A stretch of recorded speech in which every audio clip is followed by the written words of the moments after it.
ওম শান্তি। আজকের এই রুহানি মুরলী মন্থনে সবাইকে অনেক অনেক স্বাগত। আজ আমরা খুব গভীর কিন্তু একদম আমাদের রোজকার জীবনের একটা বিষয় নিয়ে কথা বলবো, আর সেটা হলো আধ্যাত্মিক পবিত্রতা, আর কিভাবে আমরা আমাদের ভেতরের ওই লুকানো রাতটাকে একেবারে চিরতরে জয় করতে পারি। চলুন শুরু করা যাক। কখনো কি এমন মনে হয়েছে, ধরুন খুব সামান্য একটা ঘটনা বা ছোট কোনো অপমান, আর তাতেই ভেতরে যেন রাগের একটা বিরাট ঝড় বয়ে গেল, ব্যাস পুরো দিনটাই মাটি। কিন্তু কেন হয় এমন? এত বছর ধরে আধ্যাত্মিক পথে চলার পরও, প্রতিদিন এত গভীর জ্ঞান মন্থন করার পরও কেন এমনটা হয়? আজকের আলোচনায় ঠিক এই রহস্যটাই কিন্তু উন্মোচিত হয়েছে।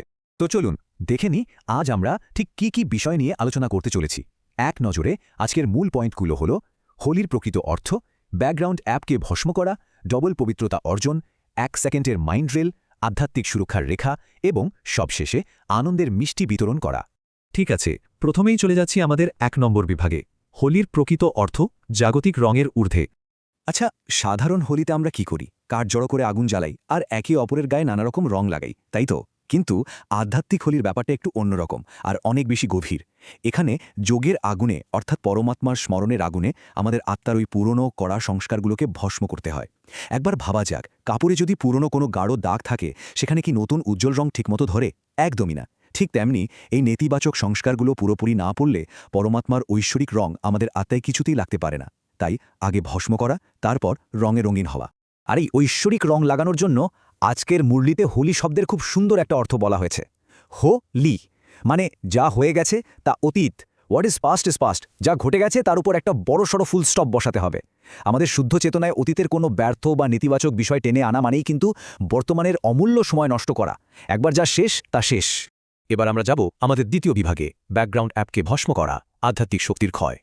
এখানে একটা দারুণ শক্তিশালী কথা বলা হয়েছে। মানসিক অবসাদের মূল কারণ হল দেহবোধের আমি শব্দটি। একটু ভেবে দেখা যাক, এই যে মিথ্যা আমি বা আমাদের অহংকার, এটাই কিন্তু আসল ভিলেন। যখনই আমরা নিজেদের শরীর বা এই জাগতিক পরিচয় দিয়ে বিচার করতে শুরু করি, তখনই কিন্তু কথায় কথায় অপমান লাগে, অভিমান হয়, হতাশা আসে। এই ছোট্ট একটা শব্দ আমি, এটাই আমাদের সমস্ত মানসিক ক্লান্তির জন্ম দেয়। বিষয়টা একটা খুব চেনা উদাহরণের সাহায্যে বোঝা যাক। আমাদের স্মার্টফোনে অনেক সময় এমন হয় না যে আমরা টেরই পাই না, অথচ ব্যাকগ্রাউন্ডে কোনো না কোনো অ্যাপ দিব্যি চলতে থাকে আর নীরবে ব্যাটারি শেষ করে দেয়।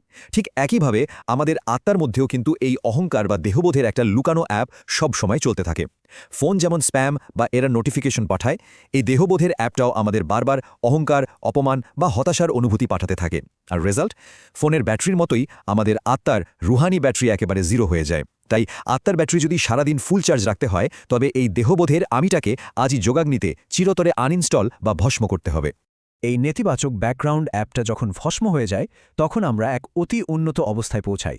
চলুন দেখি আমাদের তৃতীয় বিভাগ, প্রকৃত ডবল পবিত্রতা অর্জন, প্রকৃতির পবিত্রতা। দুনিয়ার অনেক মহান সন্ন্যাসী আত্মাকে পবিত্র করার জন্য কঠোর তপস্যা করেছেন ঠিকই, সেটাকে আমরা সিঙ্গেল পবিত্রতা বলতে পারি।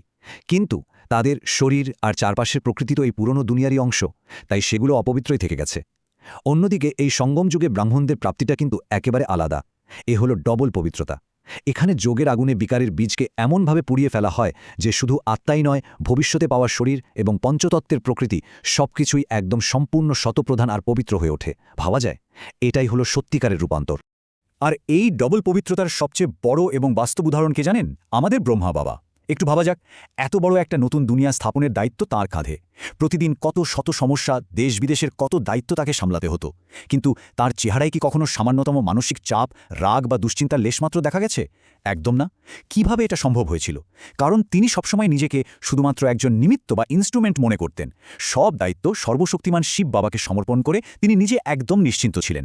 আর ঠিক এই নিমিত্ত হওয়ার অনুভূতিটাই হলো সব মানসিক চাপ থেকে মুক্তির আসল চাবিকাঠি। কিন্তু রোজকার এই অশান্ত পরিস্থিতিতে আমরা কিভাবে মনকে স্থির রাখব? চলুন দেখি আমাদের চতুর্থ বিভাগ, 1 সেকেন্ডের মাইন্ড ড্রিল, নেতিবাচক চিন্তাবন্ধ। আধ্যাত্মিক যাত্রায় এই 1 সেকেন্ডের ড্রিলটা অনেকটা আধুনিক নিউরোসায়েন্সের মতো কাজ করে। যখনই মনে হবে পরিস্থিতি একটু খারাপের দিকে যাচ্ছে, তখনই সবার আগে বাইরের সমস্ত চিন্তাভাবনা আর রিয়াকশন একদম সাথে সাথে থামিয়ে দিতে হবে। তারপর জোর করে পুরো ফোকাসটা টেনে আনতে হবে ঠিক ভ্রুকুটির মাঝখানে।